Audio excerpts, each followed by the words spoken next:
La fonte de la calotte glaciaire du Groenland, principalement due au réchauffement climatique, a été plus importante au cours des 4 dernières décennies que ce qui avait été estimé jusqu'à présent, selon une étude publiée mercredi qui se base sur l'analyse de données satellitaires.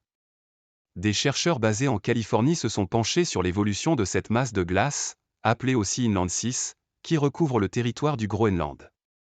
À l'aide de données provenant de satellites, ils ont obtenu près de 240 000 observations des positions des fronts glaciaires, là où les glaciers rencontrent l'océan.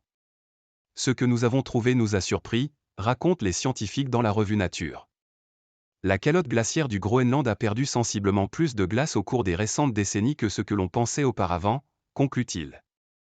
Les chercheurs ont découvert que la masse de glace perdue en raison du retrait des fronts glaciaires avait été historiquement sous-évaluée de quelques 1000 gigatonnes, un gigatonne correspondant à 1 milliard de tonnes. La perte totale serait donc 20% supérieure aux estimations précédentes.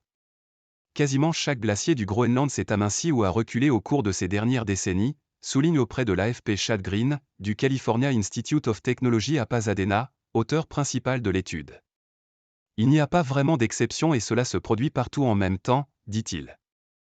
La principale cause de cette fonte est le réchauffement climatique, que ce soit le réchauffement de l'atmosphère ou dans les océans, les glaciers du Groenland sont sensibles aux deux, rappelle Chad Green.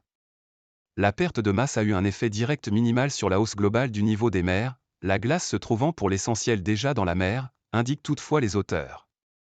Elle est toutefois suffisante pour avoir un effet possible sur la circulation océanique, avec des implications potentielles pour les régimes climatiques, les écosystèmes ou la sécurité alimentaire, ainsi que sur le bilan énergétique de la Terre.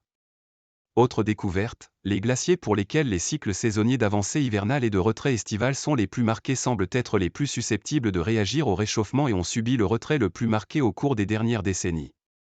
Cela devrait permettre de prédire plus précisément l'évolution future des glaciers ces prochaines années.